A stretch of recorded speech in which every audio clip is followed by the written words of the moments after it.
Your wonderful lecture. I thought it was very accessible, Good. very easy for us to understand, and somewhat thought-provoking. And I have to say that I've been a listener of your lecture since 1990s, and I'm indebted to you for my financial security and prosperity, as well as intellectually. And of course, I'm profoundly indebted to Ayn Rand for her ideas. The ideas that took me into a journey that I would not otherwise have taken. So let me start by asking you how you discovered Ayn Rand and how her ideas, her writings, her work have influenced you in your life. Sure. So I was, I don't know if you know, but I was born and raised in Israel in the 60s and 70s. And Israel at the time was a very socialist economy and very collectivistic, tribal, you could say, right? The Jewish people, the state of Israel was the top value that we were educated around. Everything in our culture, the songs, the stories, was focused on making you part of the tribe, making you part of the collective. And I bought in completely. I was a socialist, I was a collectivist, I believed in it all. And I was talking to a friend one day, and we were discussing economics and politics, and he was, for the first time, said I'd known him, he was making these arguments from a free market, kind of capitalist perspective. And I looked at him and I said, where are you getting this nonsense from? Because I thought it was complete nonsense. And he said, you got to read this book. And he handed me a copy of Atlas Shrugged, which I spent the next few months reading. And it took me a long time. Next few months? Yes, it took me a long time because I argued with Ayn Rand on every page of the book. Every page of the book. I disagreed. I didn't accept it. I threw the book on the wall. You mean literally? Yeah. Figuratively? Both, I think. And by the end of the book, she won. And I won, right? Win-win. She'd convinced me. Not that I understood everything. Not that I got it, right? But I understood enough to know that everything I'd believed to that point was wrong. Didn't make sense. There was no reason for it. Why should I live for the collective? Why was the tribe more important than me? You have one life. One opportunity at this. Why not make the most of it? Why not live the best life that you can live? Wherever that happens to be, with whatever people happen to be. Why is family more important than friends? Why shouldn't you choose your culture or choose the country you live in? So this, of course, had profound impact on everything that I did from that point on. First of all, I went on to try to read everything she wrote and try to really understand, and it took many years to fully understand. I'm still learning. I still don't understand everything. But it led me to kind of the choices in the friends that I made. It led me to decisions about, rather than following the path that the family wanted, to choosing my own path. And it led me to leave Israel. Because one of the things that I decided was, instead of living for the tribe, for the group, I said, I've got one life. Where would be the best place in the world to live this one life? Where could I make the most of this one life? And to me, that was America, at least in 1987. That was the obvious choice. I'm not as sure today. But certainly in 1987, America was still this beacon of freedom, this beacon of opportunity. Mm-hmm. And I left Israel and moved to the United States. I've never regretted it. Since. What would you call the state of the United States, in state of America right now? It's depressing, partially because it's election season, so all these people are talking, and it's better that they all shut up. The United States is losing what makes it special. And what is it that makes it special? In a sense, what makes America special, what makes the United States special, is what makes the West. And I talk about the West not in terms of geography, but the set of ideas that make the West special. So in my view, America is the greatest achievement, political achievement, of a particular ideological tradition. And that ideological tradition is the Enlightenment. And the Enlightenment is two ideas, I believe. Two ideas define the Enlightenment, and therefore, in my view, define what it means to say there's a West. And define what it means to be America. And the two ideas are, one, the primacy of reason. Reason as the means of knowing the world.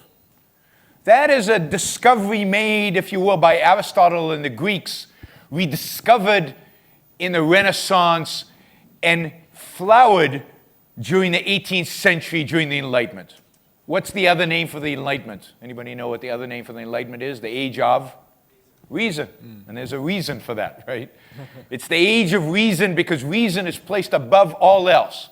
Religion and faith are challenged during that period. For the first time, really, since the Greeks, religion and faith are challenged. And of course, reason manifests itself in the 18th century in the scientific revolution. The greatest advocate, maybe, for the Enlightenment is Newton, right? The great scientist. And the second concept that is always the twin of reason. Because who reasons? I talked about this a little bit in my talk. Who reasons? The individual reasons. Only the individual reasons. Groups don't reason. So when reason rises to the top, so does individualism. And this is the era of John Locke, the era of individual rights, the era of individual liberty, and the crowning achievement of the era is the establishment of the United States of America. Because it is the culmination of all of that. The founding fathers of America are all men of reason and individualism. And Thomas Jefferson Memorial, there's a quote from Thomas Jefferson which says something like, I don't remember it exactly, bring everything before reason. Even the existence of God must be brought before reason. Right? Reason is the supreme. And of course, in the Declaration of Independence, government is established in order to protect the individual, the rights of the individual. Now, that concept of reason and individualism have slowly been diminishing in the West and at the same time in the United States. Okay, so it's still diminishing. Yes. On the decline. Oh, yes. Okay. The decline started really right after the establishment of America with the German philosophies of Kant and Hegel and the rest of the German Romantic tradition, which destroys reason. They undercut reason. The whole idea of the Romantic philosophies was to elevate emotion above reason. And you get the culmination of that in Nietzsche, which the will, which is important. So you're saying that entrepreneurial heroes are flourishing despite the decline of reason? Well, are they flourishing any more than they flourished 100 years ago? I don't think so. Oh. We just know the entrepreneurs today. But think about what it meant, what kind of innovation we had 100 years ago, and compare it. As much as I love Silicon Valley, think about 100, 120 years ago, the kind of innovations we made in the West, right? Again, the West as an idea, not the West as a geography. We went from horse and buggy to train, automobile, airplane. Huge. We went from kerosene lamps to electricity. Huge. Now, with all due respect to the internet, with all due respect to the iPhone, and to every little, to Facebook and Twitter, that's not going from the horse to the automobile. That's not going flying. That's not going to electricity. So if you think about the amount of innovation and the quality of innovation and the extent of innovation, it was much greater 100, 120 years ago. And the other thing was, back then, everything was on the table. You could innovate in everything. Today, the scope of innovation is very narrow. We can innovate in technology, a little bit in telecommunications. But what was the last really big innovation in air travel, in airplanes? We basically, the Boeing 787, which is the latest Boeing, is not that different than the Boeing 727. I mean, it's a little bit more comfortable, it's a little bigger, but it's the same technology. Right? The last technological innovation in air travel was the Concorde. I don't know how many of you remember the Concorde, right? And we grounded it. Yeah. I mean, if you read science fiction books in the 1950s, they thought that by 2000, we will be colonizing Mars. Our cars would be floating on air. We still have 4 wheels, and we have the same internal combustion engine that was invented 120 years ago. So a lot of industries today are not innovating. The train system, I mean, you guys have great trains. But those huge leaps of innovation are gone. And I would argue, I think Ayn Rand would argue, is that all those industries where you have government regulations, government controls, those are the places you don't get innovation. And government has so far left technology alone, so all the innovative energy has gone into there, but it's limited. The scope is limited. So I don't think there's any more innovation today than there was 50 years ago, 100. I think there's less, and it's limited to a bigger scope. But because it's limited, we know all the names, because it's the only guys we have. Right? I see. 100 years ago, there was innovation everywhere. There was innovation in Michigan and in New York and in California and in Ohio. I mean, if you look at the map of the United States and all the different places, every one of those big cities was a center of innovation. Today, it's a center, we call that center of the United States the Rust Belt. Why is it the Rust Belt? Because it's rusted. It's falling apart. Yeah, that's an interesting point of view. I never thought of that.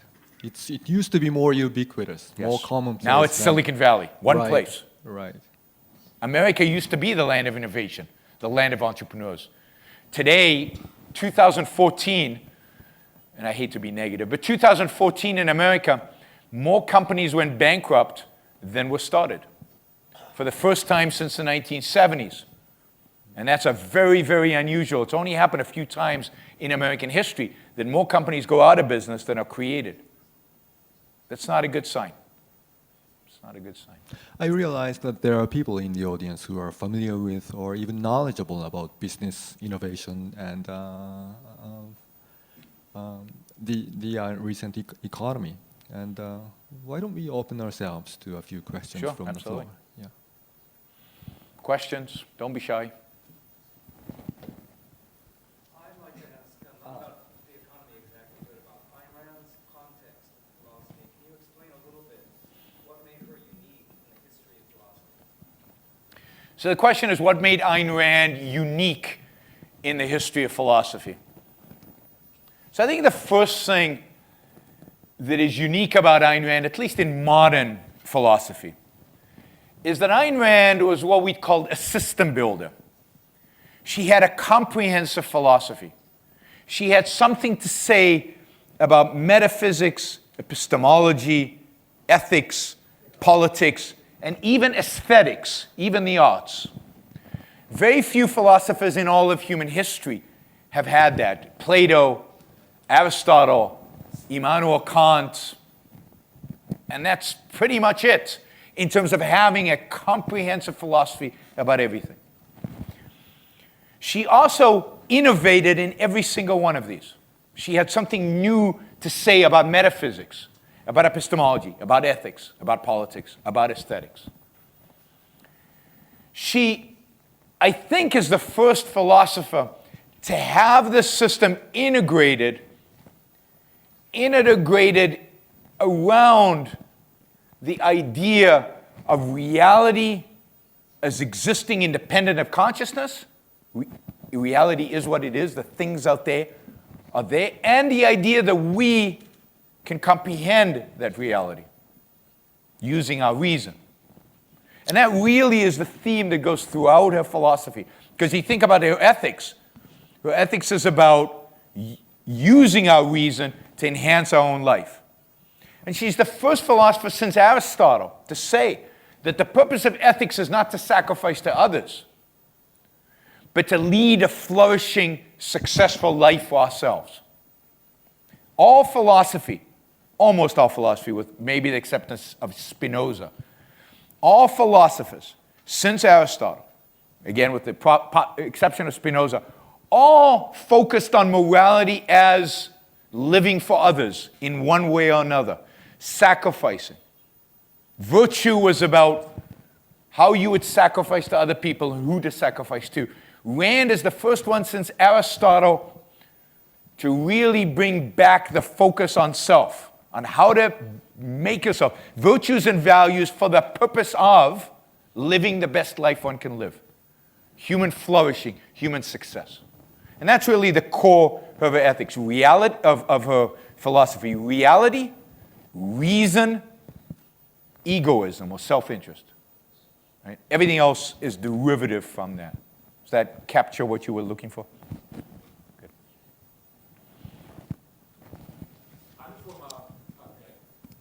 Oh, we've got a microphone. We want you to speak into the mic. And by the way, feel free to ask the question in Japanese and you will translate if you're more comfortable doing that. 日本語でも質問してください。I'm from a financial sector investment firm, and before asking a question, I really appreciate your speech, and maybe productivity and independence must be the virtues which I personally have to pursue. But now the question is, when we think about the issue from a society level, don't we really need to adjust the unfairness, or whether we don't need a redistribution, because that's the way we have to get the certain size of a universe of potential customers, or we will get the potential innovators in the future. That's why, for example, Bill Gates set up his new initiative of philanthropy and distributing big money to Africa, or solving the healthcare issue. So I just wonder, what is your thought, or what's Ayn Rand's thoughts on that? So as I understand the question, don't we need to redistribute some wealth in order to create consumers, create demand for our products, to create future innovators, and just because it's fair? So the question is, let me start with the last one. Let me start with fairness, because that's a moral issue, and then we'll get to the creating consumers, which is more an economic issue. What is fair? So people produce at different levels.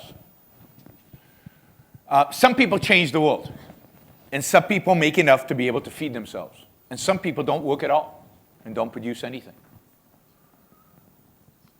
Why is it fair to take from those who've created so much and give to those who've created less? So to me, fairness, which today is defined as equality, why is it defined as equality? Shouldn't fairness mean getting what you deserve? And when it comes to production, when it comes to material values, isn't what you deserve what you produce? What you contribute, in a sense, to production? So to me, it's not fair to take from people by force, because that's what we do when we distribute, to give to other people. Now, if Bill Gates wants to help people, he has a right, it's his money. But that's not the same as the state redistributing wealth, taking from some by force and giving to others. To me, that's not fair. Force, coercion is not fair. So if individuals voluntarily, out of their own will, redistribute their wealth for the betterment of society, that's a good thing. It could be a good thing, but it depends on why they're doing it. Unfortunately, I think many do it today out of a sense of guilt. You know, in America, people talk about giving back. Giving back. Now, giving back makes an assumption that you take something. But what did Bill Gates take? The world is not a zero sum, right? We have an assumption built into this thinking that there's a pie, and Bill Gates took a big piece of the pie, so we get a small piece of the pie. But no, Bill Gates built a pie. He created a pie, and by making that pie, we got some pieces that we wouldn't have got if Bill Gates hadn't made the pie. We've already benefited from Bill Gates. So it's not that he took anything. He's already given us a huge amount. So giving back, to me, suggests that people feel guilty somehow, as if they, by making money, have made you poor. But no, Bill Gates has made us richer. Even the poorest person on the planet is richer because of Bill Gates, because of Microsoft and the networking effect and what computers have done in the world. So to me, fairness demands that we leave people alone. And if people want to give and help, they should do it because they believe in it, because it's somehow consistent with their self-interest, with their flourishing, with their life. That it's in pursuit of values they believe in. And then they should give. And I suspect Bill Gates is not doing it because of that. And why do I suspect it? Bill Gates lives in Seattle. Right? In Seattle has a lot of problems. I don't know if you've ever heard, there's a lot of homeless people in Seattle. There are a lot of poor people in Seattle. Not poor like Africa, but still relative. And yet Bill Gates doesn't invest in Seattle. He doesn't use his philanthropy to help people in Seattle. He chooses the place furthest away in the world that he can think of, Africa, to help people over there. Why? Because he doesn't want anybody to suspect he might doing it for self-interest. If he did it in Seattle, people would say, you're trying to make your life better by changing the place you live in. So you're going far, far away, as far away as you can imagine. Tell people you don't know at all. So I suspect he's motivated by guilt. Indeed, if you listen to him, it's clear that he is. So I'm not too happy about it. But he's considered a hero because of it. I consider him a hero because of Microsoft, because of what he built and what he created. And he changed more lives at Microsoft than he ever will through his philanthropy. Right? So that's the fairness question, although we could talk a lot about the fairness question. I want to say something about the economic question, because there's a massive fallacy that we need to spur consumption. We need to get people to consume. Your prime minister here in Japan, Abe, and all his economic advisors believe in this idea in economics. We need to create consumption. Right? The Chinese are now trying to shift their economy from an investment economy to consumption economy. America is driven by consumption.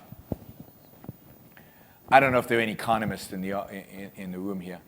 This is complete and utter nonsense economically. And this is why Japan, in my view, is stagnating economically, because you believe in this and you're trying to do the wrong things.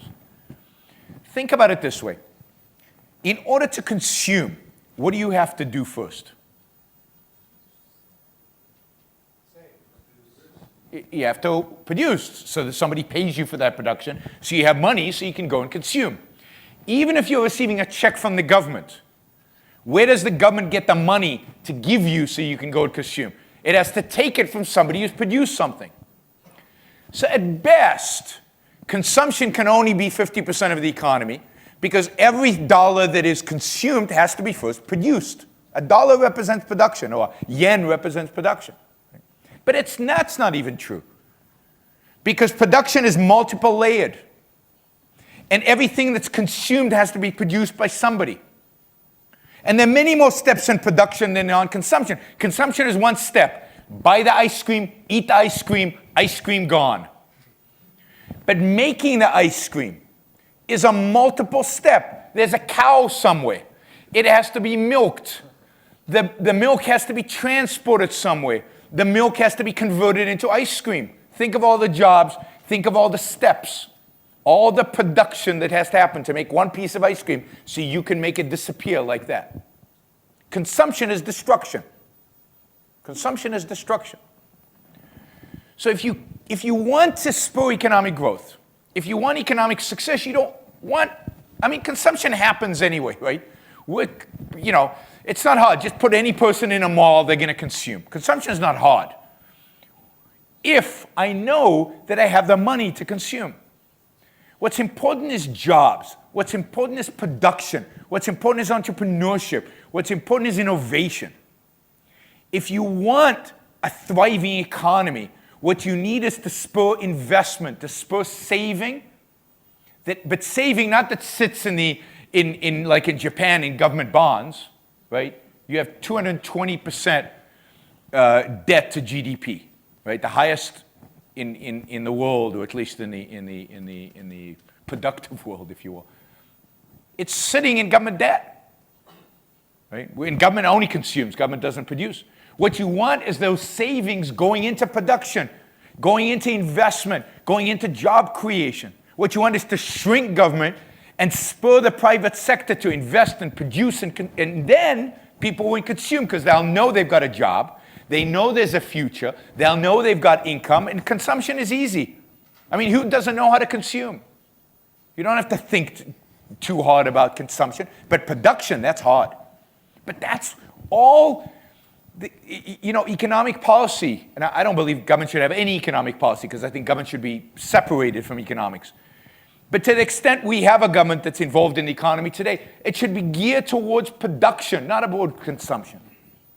So you should be reducing business taxes and eliminating regulations and allowing for flexible labor markets and for allowing for flexible financial markets. That's what will drive. What you need is hostile takeovers, and you need the breaking up of your conglomerates. You need freedom so that the markets will reshape towards production, towards greater profit making, towards greater wealth creation, and consumption will take care of itself.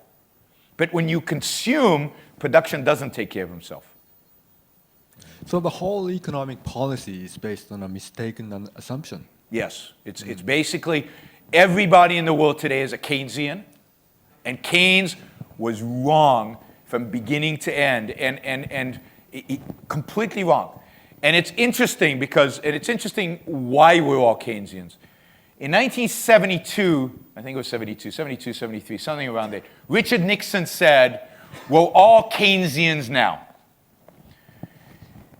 And he went on to destroy much of the US economy as a consequence of everybody being Keynesian. And we got stagflation. Inflation was stagnation, which contradicts Keynes. According to Keynes, you couldn't have both inflation and stagnation at the same time. So in the 1980s, nobody was a Keynesian. Everybody was Thatcher and Reagan, supply side. Supply side means production side, and everything went away. And now Reaganomics. Well, Reaganomics, there isn't really such a thing as Reaganomics. But, there was basically the idea of Keynes is dead.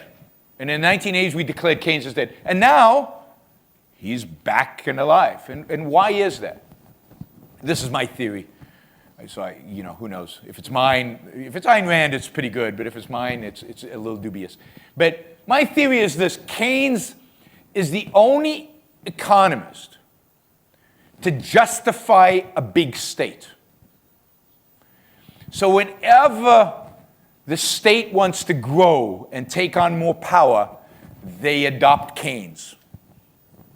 They could adopt Marx, but Marx is dangerous, right? Marx is associated with communism, and that has failed. So Keynes is like, he's okay, right? He's an Englishman. He wasn't a commie, didn't believe in the state owning the means of production, but he still believes in a big state. So whenever the statists get into power, they use Keynes to justify taking over big chunks of the economy. And this is what happened in 2008 in the United States. When the United States got into financial trouble, Bush and Paulson and those, they immediately went, they wanted more power. And they used Keynes in order to gain that power. And this is true over and over and over again. You see these cycles. So yes, all of Japanese economic policy, much of American policy, much of European economic policy is based on a wrong economy. I mean, Hayek proved Keynes wrong 2 to 3 years after Keynes wrote his book. Nobody cares. Nobody cares. We are doomed to making the same mistakes over and over. You know, Einstein, he said, you know what the definition of insanity is, according to Einstein? Doing the same thing over and over again and expecting different results. Well, in Japan, since 1991, right, so the last 24 years, your governments have done the same thing over and over and over again, and they keep expecting it to work. It's never worked, so they stimulate the economy again. They do big infrastructure projects again and again and again, and it never works. And they do it again, and they think this time it'll work. In other words, the economic policy of Japan and the United States is insane, according to Einstein. Now that we know where we are because of all these reasons, any prediction into the future? Given that we're insane, how can you predict the future? Insane people do insane things. I mean, I believe that unless some very fundamental ideas change, we are doomed to keep repeating the same mistakes over and over again. And the fundamental ideas are a change, a moral change in the culture. Moral change Yes. in the culture. So economics won't change. We will not adopt different economics until we adopt a different ethical code. Something fundamental has to change. Something very fundamental. So as long as we regard self-interest as suspicious, as long as we think the profit motive is shady, that profit and wealth, we don't like them because they're reflections of self-interest, and we associate self-interest with these negative activities of lying, cheating, stealing, and so on. As long as that happens, we will not free up our economy, because what does freeing up the economy mean? It means placing more economic power, if you will, in the hands of entrepreneurs, in the hands of businessmen, in the hands of the profit seekers. But if we're suspicious of them, we want to control it, we want to, so we have to stop being collectivists, and we have to start being individualists. The reason capitalism thrived in the 19th century is not because they had great economists. They didn't. The economists were, Adam Smith is good, but you know what? Hayek and von Mises are even better. It's not because of great economists. It's because of those two ideas I mentioned earlier, because of respect for reason and individualism. That's why we had capitalism. Freedom and capitalism are consequences of fundamental ideas, not of economic ideas. That's why, in my belief, is that it's not about teaching economics. It's about changing our view of very fundamental ideas in the world about how individuals should act in the world. And that's why it's hard. That's why it's so difficult. Thank you. Let's hear another question from them.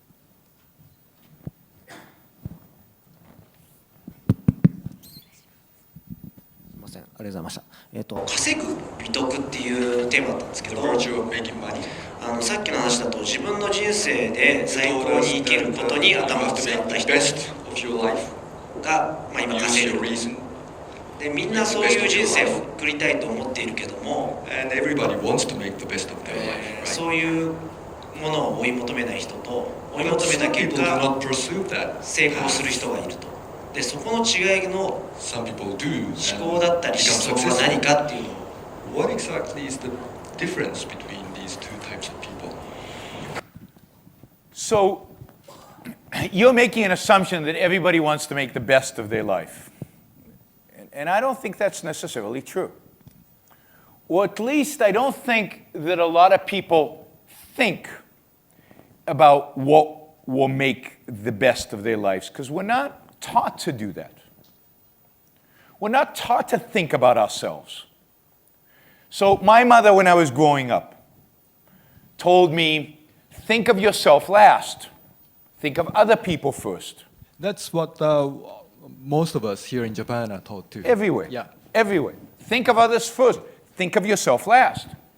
I taught my children, think, big emphasis on think, about yourself. Think about what kind of human being you want to be. Think about what career you want to pursue. Think about what life you want to live.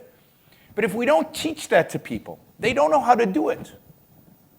So They have all these obligations to family and to society and to the community that they think are that they've been taught are the most important things for them. And they're busy doing that.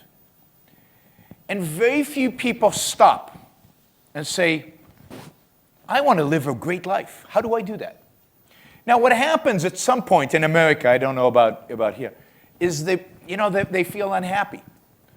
So they go to the bookstore and they find self-help books, right? And there's a huge section of self-help books. But none of the self-help books actually teach you to think about your life. They're very superficial. Do this, do that. They don't go to the core of it. They don't challenge the fundamental moral question of what is the purpose of your life. And I'm saying the purpose of your life is to flourish, is to live a great life, is to be happy.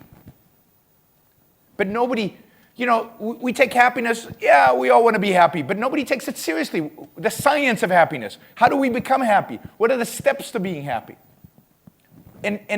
And nobody challenges the idea that morality, so we live in this conflict. We want to be happy. We have all these self-help books that teach us supposedly how to be happy. But morally, we're supposed to sacrifice. And all our moral heroes are people who sacrifice for other people. They weren't happy. Have you ever seen a painting of a saint with a smile on their face? Have you ever seen a happy saint? No, the definition of a saint is somebody who suffered. They usually have arrows sticking in all over the place, or they're crucified or something, right? At least, again, in the West, right? So how do you combine that view of life, of sacrifice as good, with I want to be happy? And then you get guilt, and you get conflict, and you get this ripping apart, right? What Ayn Rand, I think, provides is really a science to how to be successful. She says, no, you shouldn't sacrifice. Pain, suffering, that's not what life is about. It's not about the arrows. It's not about being crucified. It's about living. It's about enjoying life. It's about finding the things that really enhance your life. And then people say, well, what about lying and stealing and cheating? Doesn't that make don't people become rich by lying, stealing, and cheating? And she says, no. Just look at liars, people who lie all the time, people who cheat all the time. They don't have happy lives. They might have a lot of money, but they don't have happy lives. They can't live with themselves. Some of them go to jail. That's not very happy. So when you teach your children to think about themselves first, it's not the same as putting your self-interest ahead of others? Well, in a sense, it's putting your self-interest ahead of others. I care about myself more than I care about you guys. That's reality. I care about me more than I care about you. And you care about you more than you care about me. And this is the test I always give.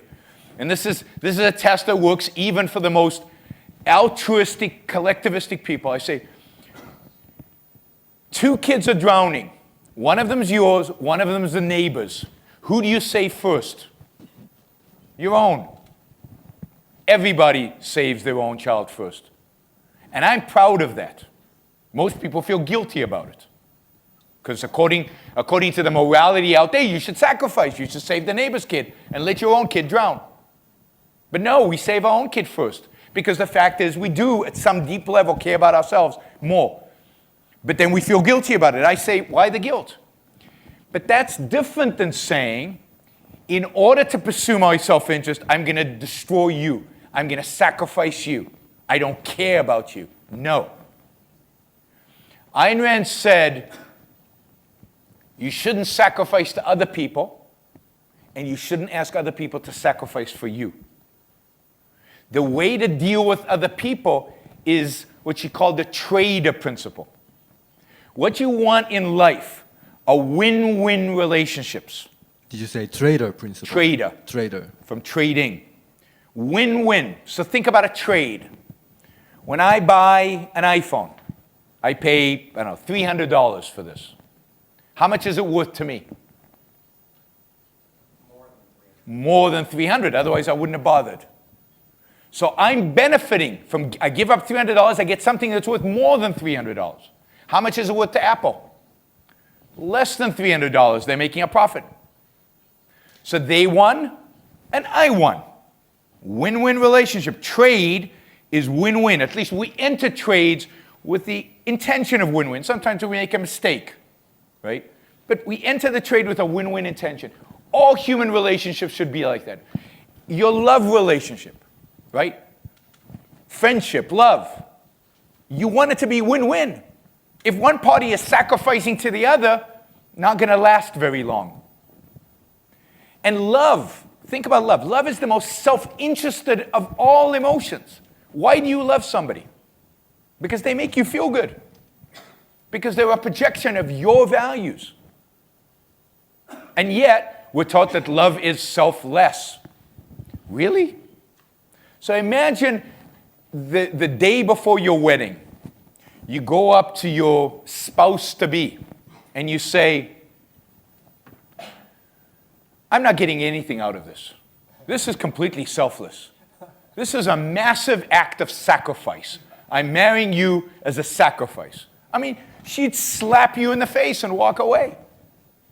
Right? The whole point of getting married is because I love you. You make me feel great. Right? So the very concept of selfless love is a misguided one. Yes, love. There is no such thing as selfless love.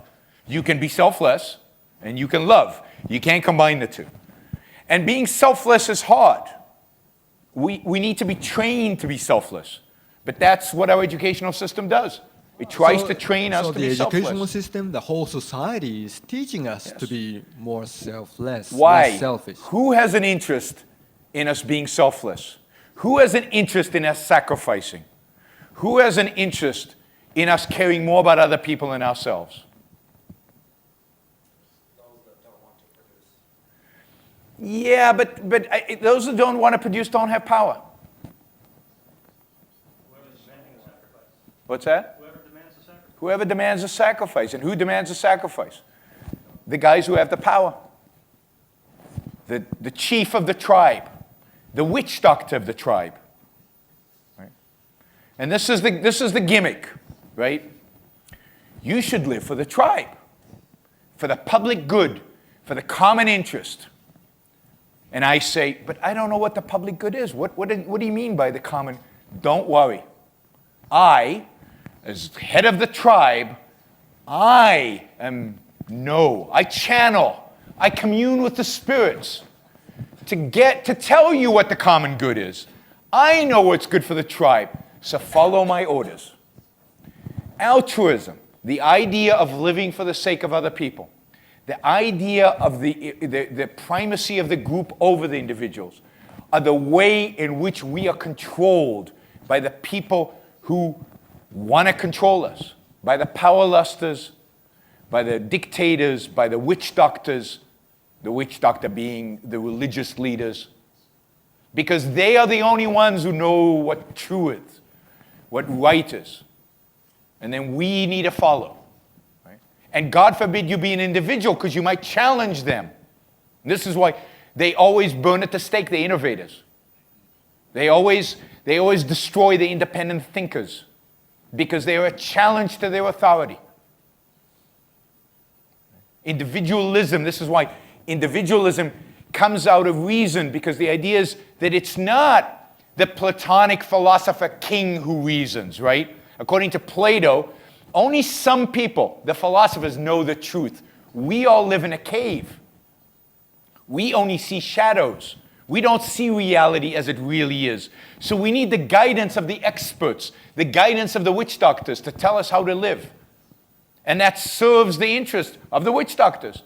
It serves the interest of the philosopher kings or the kings. Right? What reason does, what Aristotle does, is he shatters that. He says we all have reason.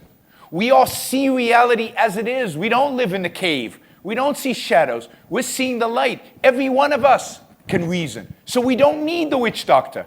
We don't need the king. We can live our own lives. We can choose our own values. Suddenly we're individualists. So Aristotle shatters the collectivism of Plato.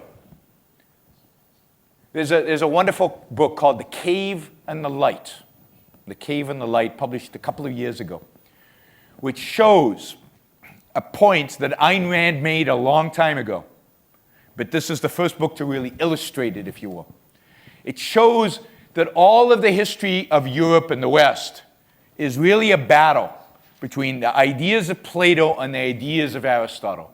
The ideas of collectivism and the idea of the philosopher king, the idea of the abstract ideas that only some people commune with, and the ideas of reason and individualism. That is the struggle. That has always been the struggle. And Ayn Rand, of course, is on this. Who is the author of the book? You know, do you remember his name? Arthur Herman. Arthur Herman. Very good book. Highly recommended because it shows this contrast. And it actually has a whole section on Ayn Rand in the book where he places Ayn Rand on the Aristotle side, on the side of reason and individualism, where she belongs. But that's the battle. That's the battle we're still living. That's the battle, in a sense, we will always live. What we hope is that Aristotle wins. When he does, you get a Renaissance and Enlightenment. Thank you. I don't think I need a microphone. Oh, he's got a big voice. Oh, Yeah, up but we're there. taping they it, do. so. Yes. This question is related to the gentleman's question over there, which I think what he was getting at was the point of a social safety net. And I would argue that your point about the leaders having that power to control us, that they are allowed and granted that power because there are a tremendous amount of people who are looking to people who are going to help them, in many cases, give them things. Yeah. And they're looking for a social safety net, which in eons past was provided by charity. The government wasn't giving people things. But the concept of the social safety net controlled by a central government is, I believe, so entrenched in our modern society and our modern thinking that it is virtually impossible to think of it going away. However, there is a constant struggle. How much of a safety net is necessary versus how much should we take away and force the independence that you talk about, people being independent, supporting themselves or their family, helping those in, or friends or church, charities helping those that need help, rather than the government providing. Sure. What do you think is the best way for those of us that believe the social safety net has become too strong and too dominant and has reduced basically all of our standard of living? What's the best way for us to explain and get the word out that yes, a safety net is necessary? We would prefer the church does it, but if the government does it, it should be smaller. How can we help convince people and help them understand that they don't need the government to provide everything? So before I answer that question, let me challenge an assumption you've made, because I actually don't agree with it. The assumption is that the powers to be get their power from the people who want wealth distributed in their direction. And this is kind of the Mitt Romney, I don't know if you follow American politics, Mitt Romney made this 49% comment. 49% of Americans get stuff from the government, so they're going to vote for the left, right? They're going to vote for more. Well, that's not reality. Reality is that rich people vote for the left as much as poor people vote for the left. That educated people vote for the left in America more than uneducated people. It's actually people who are successful. Actually, it used to be the opposite. It used to be that educated people voted for more freedom, if you will, for Republicans. Today, over 50% of people with a college education vote Democratic. So, I don't think that's true. I think they're motivated, people are motivated by guilt as much as they're motivated by I want stuff. And a lot of people who are getting stuff from the government would rather not get stuff from the government, want to vote for freedom. And this is, I think, the key. So I'm against the safety net, a government-sponsored safety net. I believe that any safety net should be voluntary. And I think you have to fight for that. You have to fight against the idea of a coercive safety net. Because if you're just fighting to shrink the safety net, you're not fighting on principle. What's the principle? Giving somebody $1,000 is too much, but 400 is okay? Why? Why not? It's like the minimum wage, right? In America today, it's $7. They want to make it $15. I would say, why not make it $100? I mean, if the minimum wage works, why not make it $100? Everybody can be rich. Of course, then they realize that that can be, right? You have to fight for no minimum wage, because otherwise it's a slippery slope. There's no reason not to make it higher. There's no once you accept the safety net, you lose control over how big it's going to be. So you have to make the case that a safety net is bad for two reasons. One, it's coercive. And we have to make a case that coercion is evil. Coercion is bad. Taking a gun, sticking it at somebody's back and saying, give me your money, is wrong. It's wrong when an individual does it in a back alley in the street, and it's wrong when the government does it by pulling the money out of your paycheck without you even having a chance to get it. You're in the middle of your answering the question, but I have to interrupt. Some people believe that coercion is a necessary evil to provide the sufficiency. Yes. Yeah. I say there is no such thing as necessary evils. Evil is evil is evil. Just because you want it, just because they need it, doesn't make it necessary. Evil is evil. Just the fact that we use necessary evil suggests that something's wrong here, right? Evil should never be necessary. Only good should be necessary. So coercion is wrong. I give you an easy example, a simple concrete to remember. Let's say my neighbor is sick, or his child is sick, make it more emotional. His child is sick, and he doesn't have enough money for the treatment. Dying. The child is dying. Doesn't have enough money for the treatment. He only has two options. I have money, let's say. He can come to me and ask me to help. And I might help. But I might. You might not. But I might not. Maybe my children need the money right now. Maybe I don't have any money to spare. Maybe this neighbor is a really, really bad guy. There are many, many reasons why I would not help. There are also many, many reasons why I would. But it's my choice. He can ask for my help. The second alternative is he can pull a gun out and force me to help.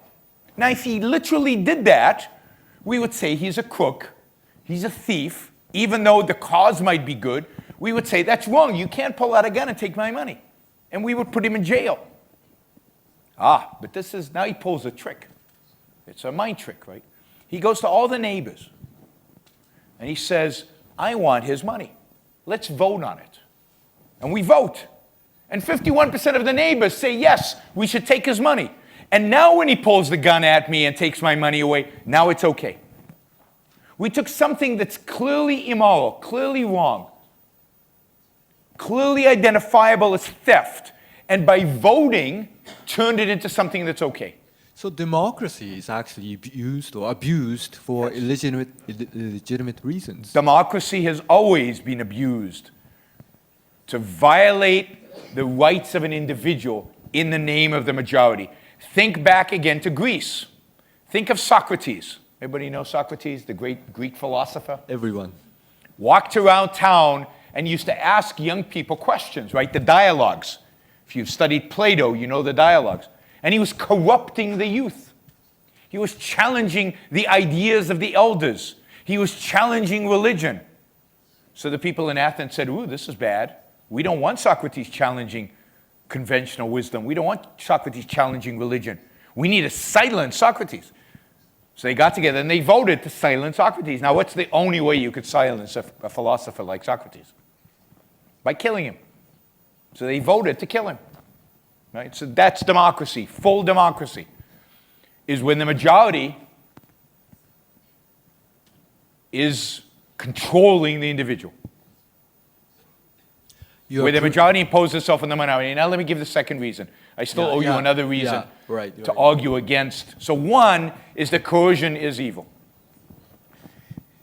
And I haven't really justified that coercion is evil fully. There's a lot of literature on that by Ayn Rand. It's the fact that coercion is the enemy of reason, but we don't have time to get into the whole argument. The second argument is that when you give people money, particularly when it's unconditional, like the welfare state, you're destroying their lives. It goes back to my point earlier about where we get self-esteem. So by offering help, you're not helping them. You're not helping them. Unless you're helping them as a one-time thing in an emergency, which is what the old safety net used to do. When the safety net is voluntary, it's not perpetual. You don't live off of charity anymore. Charity is there for emergencies. Charity is there for a while something bad has happened and to get you back on your feet. It's not to be perpetual support. When you give somebody perpetual support, what happens? You disincentivize them from work. And if they don't work, they never have the sense of taking care of themselves. They never make something for themselves. They're dependent. They're not independent. They never get to use their mind to solve a problem. They're just sitting in couch potatoes, watching television, getting checks from the government. So you deny them pride. You deny them self-esteem. You're destroying them. The recipient of welfare is the victim of welfare. Welfare is a way to institutionalize people into unhappiness. It institutionalizes them into poverty. Opportunities are taken away from them. It's bad for the recipient. If you care about people, I care about people. I care about any person who's ambitious, who wants to make a better life for themselves. Giving them a check doesn't help them. It makes them worse. Giving them opportunities, giving them a job, that helps them. That gives them real opportunities. So I'll give you an example that a friend of ours, John Allison, uses, which is actually out of his own personal experience. His grandfather, John Allison's the CEO of one of the largest financial institutions in the United States, or was. He's retired now. 10th largest bank in the United States financial. He was the CEO for many, many years. He built the bank up to become this big. So a very successful individual. And he tells a story about his grandfather. His grandfather was a bricklayer, very poor, worked with his hands, laid bricks, made very little money. But he made money. He fed his family. He came back to a little home, and the food was simple, but it was food he was providing. So he had an immense sense of pride that whatever it is that he was providing, he was providing. He was capable of taking care of his family in this world at whatever level he could, providing his children with an education, and maybe one of his children or one of his grandchildren would be the CEO of a great company one day. But that sense of pride that you took care of yourself and your family, you deny that when you give people welfare. And that's the way you destroy their lives. So if you care about the poor, or at least those among the poor who are ambitious, you should hate welfare. You should hate the safety net.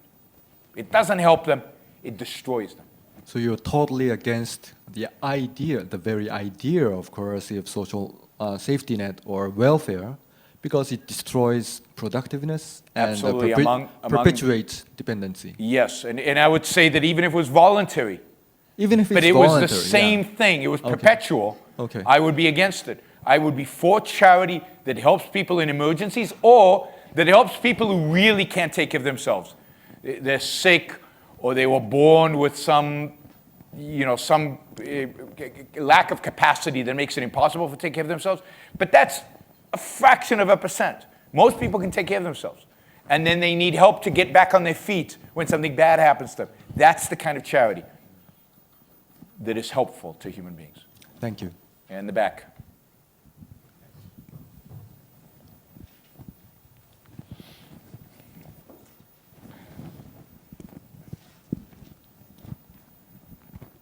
Thank you for your time and coming today. And I have a few questions, actually. One is, I think, I don't know if you've touched the topic, but the one is the concept of equality of opportunity. I think evenness of opportunity. You know, everyone has the right to actually develop themselves. But some people, like, you know, Africa people, they don't have maybe the capital or whatever to actually develop or flourish themselves. So how does, I think this is kind of part of the safety network too, but how does Ayn Rand thinks, and how do you think about this topic? And Let me take the questions one at a time, because I can't remember. Yeah, okay. Yeah. I'm getting old. It's true. I think equality of opportunity is a real misconception. There's no such thing. We can't equate opportunities.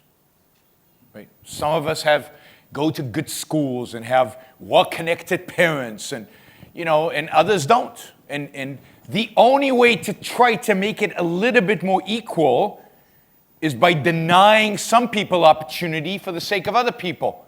And then again, you're back to coercion.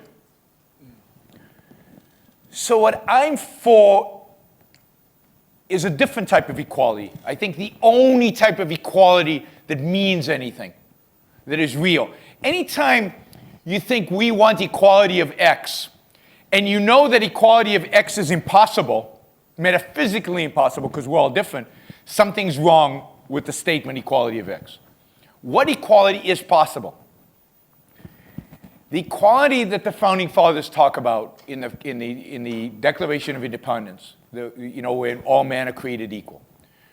That equality means equality of freedom, equality of rights, equality before the law, but where the law is a law that protects rights. We're all born free. We're all born with the right to pursue our lives free of coercion. No matter what color skin we have, no matter what ethnic background we have, no matter what man, woman, we're all born free. That's the only equality that exists. Now, a political system that respects that preserves that equality of freedom, that equality of rights, is also, I believe, a political system that maximizes opportunities. Rather than equate opportunities, maximizes opportunities for everybody. So if you're a poor kid born in a free society, you have more opportunities than a poor kid born in a socialist, equal opportunity society, a society trying to equate opportunities. So I want a political system that maximizes opportunity, doesn't equate it. So when I think of Africa, I want to maximize opportunities for people in Africa. How do you do that? By making them free. How do you provide capital to Africans? There's a wonderful book by Hernando de Soto. Hernando de Soto, a great Peruvian economist, an economist from Peru, called Capital Ideas. And this is what he says. He says the problem in Latin America and the problem in Africa of poverty partially is because people lack capital. But they don't really lack capital. What they lack is legal recognition of the capital that they have. So they don't have title over their home. They don't have title over the land that they have. But that is just government creating laws that protect rights. Government doing away with a feudal system that still exists in part of Latin America and part of Africa. But if we recognize a farmer's right to the land that he's farmed for generations, suddenly they have capital. And when they have capital, they have opportunities. So the way to solve the problem is to establish the rule of law. And what I mean by the rule of law is a rule of law that protects individual rights. All the other problems go away. Thank you. So I think this is, I have another question, sorry. Is it okay? Go ahead. Is about, like, when you talk about, I'm free to do whatever I do, what I want. And then, for example, there are some common social kind of problems, like, for example, unemployment and education, and this will like economically create some increase the crime rates, for example. So if socially you want to decrease the crime rates because you want your child to be safe, I think like just thinking alone on yourself, and if you want to pay or no whatever, this is safe network. It's linked. It's kind of linked, but it's. I just wanted to know about how Ayn Rand think about this need and how people should take care. And the last question is, how did she think or you think about Japan? How this kind of social economy actually growth such as the level that it is right now, and it's not capitalism, it was like socialism from my view. Sure. And I think It's a mixed economy. It's a mixed economy, like everything. Okay, see, you asked two questions. I can't remember the first one. One word about the first one. What was it? Yeah, social problems. You mentioned education and employment, crime. So the government's job, in my view, its only job is to protect me from criminals. So the government should do its job. There's also no evidence in the literature of a correlation between crime rates and unemployment, for example. So we live today, certainly in Japan, but I would say really globally, we live today in the safest, least crime-ridden period in human history. There have never been fewer homicides, murders. There have never been fewer rapes. There have never been fewer deaths by war than in all of human history. This is the safest time ever. And nobody knows, it's not clear why. I mean, I have a theory, but it's not clear why. It's certainly not related to unemployment or employment, right? So Ayn Rand would say there are no such things as social problems, right? Individuals are unemployed, and they're much more likely to be unemployed the bigger the state is. It's fascinating, but capitalism, when industry is left alone, it always, everywhere it's tried, creates more jobs than there are people. Think United States during the 19th century. In order to keep the economy going, they had to import millions and millions and millions of people in order to keep it going. Indeed, even the United States today, in spite of all the mixed economy, we still need millions of immigrants. I mean, partially because some Americans won't do certain jobs. They'd rather collect their welfare checks than actually go to work. But, Silicon Valley, we talked about Silicon Valley during the talk. I lived there in the 1990s and dabbled very badly in some venture capital and stuff like that. Half the startups in Silicon Valley are started by immigrants. Indians, Chinese, Israelis, Swedes, half. So, it's self-generating. Capitalism generates more jobs than there are people, and there's actually an economic reason for that. People are scarce, and therefore you innovate in order to reduce your dependency on people. So all these problems are really eliminated by freedom. And those that are not, like crime, that's the job of the government. The one job of the government, the only job of the government, is to rid ourselves of that, is to police, is to create that. So there is this notion that I hear sometimes from people is we should vote for statism because if we don't, the poor will rise up and there'll be a revolution against the rich. And I hear a lot of that. Rich people always say this to me. Oh, I want a big safety net because otherwise if we just leave poor people alone, there'll be a revolution. But if you look at human history, it's never happened in a free country. True, in France in the 18th century, but that's because there was a king. And what did Marie Antoinette say? Let them eat cake. She was so detached from the reality, right? Or brioche, actually. But in a free economy where people rise up and they go down, and there's never been a revolution of the peasants, right? There was a revolution in Russia because there was a czar, but not because there was freedom. Okay, so that's the first question. The second question, very quickly, about Japan. I mean, the fact is that countries do well economically to the extent that you allow them to be free. Post-World War II, you had a constitution that allowed for quite a bit of individual freedom. The Japanese constitution is the only constitution in the entire world that has the statement that individuals have a right to life, liberty, and the pursuit of happiness, which MacArthur put into that, which doesn't even exist in the American Constitution, but exists in your Constitution. So you have a strong element of freedom and of individual rights, even if it's not completely absorbed by the culture.